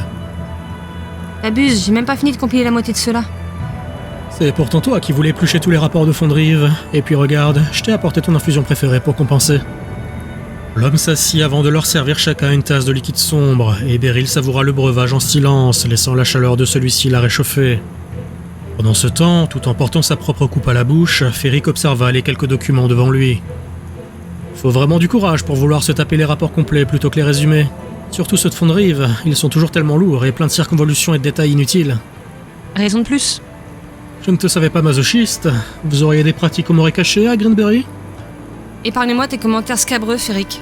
Les rapports d'Orvin sont si difficiles à lire que s'il avait voulu le faire exprès, il n'aurait pas fait autrement. C'est pas un ange, je te l'accorde, mais il a sa plume. Il aime juste un peu trop les longues tirades littéraires et les élans poétiques. Je pense que tu te focalises trop sur cet homme. Ça ne te perturbe pas, toi? Quoi, Orvin? Non, c'est pas trop mon genre. Je te parle des prisonniers de guerre et des pertes de l'avant-poste à Jocanto. Pourquoi je le saurais? C'est pas nouveau. Nous sommes pas les bienvenus partout. Les affrontements avec les autochtones sont monnaie courante et Jocanto est un territoire sauvage, réputé pour l'agressivité de ses habitants et de ses monstres. L'homme fit semblant de se plonger dans la lecture des documents en sirotant son thé, mais Beryl posa sa main sur le tas de paperasse dans les mains de Ferric et la baissa pour le forcer à la regarder dans les yeux. Est-ce que tu les as vus? Tu veux dire les prisonniers de guerre? Non, pas vraiment. Les donjons, c'est pas vraiment mon truc, tu sais. Enfin, si vous en avez des sympas à Greenberry, peut-être que je pourrais faire une exception. Arrête tes bêtises, Ferric. L'homme quitta sa jovialité face au regard sévère de sa camarade, puis il posa ses papiers en retrouvant une certaine forme de sérieux. J'étais là quand les navires sont arrivés de Spike Mouse avec les prises de guerre. Je me baladais par hasard dans le quartier du port quand ils ont été débarqués. C'était pas des guerriers, il y avait des femmes, des vieillards et des enfants parmi eux. Cela ne me choque pas, enfin pas plus que d'habitude je veux dire. Le port de ma ville fait transiter des prises de guerre en provenance du monde entier, tu sais. Et il y a des cultures qui font se battre même les enfants. C'était pas des combattants, Ferric, j'en suis certaine. Le représentant de Spike Mouse voulut rétorquer un contre-argument au vu de sa connaissance du sujet, et du fait que la loi n'autorisait de toute manière que la mise en esclavage des guerriers ennemis capturés. Mais le regard déterminé de Berry l'incita à garder le silence un instant, puis à retourner son regard vers la pile de paperasse qu'il avait fait transiter à Kickenham depuis sa ville. Pourquoi Orvin s'amuserait à faire passer des civils pour des guerriers? On ne peut même pas lui reprocher de faire de la contrebande d'esclaves pour son compte, vu qu'il les a envoyés à Galar de manière totalement réglementaire. Ça n'a aucun sens. Il y en a un, et je compte bien découvrir lequel.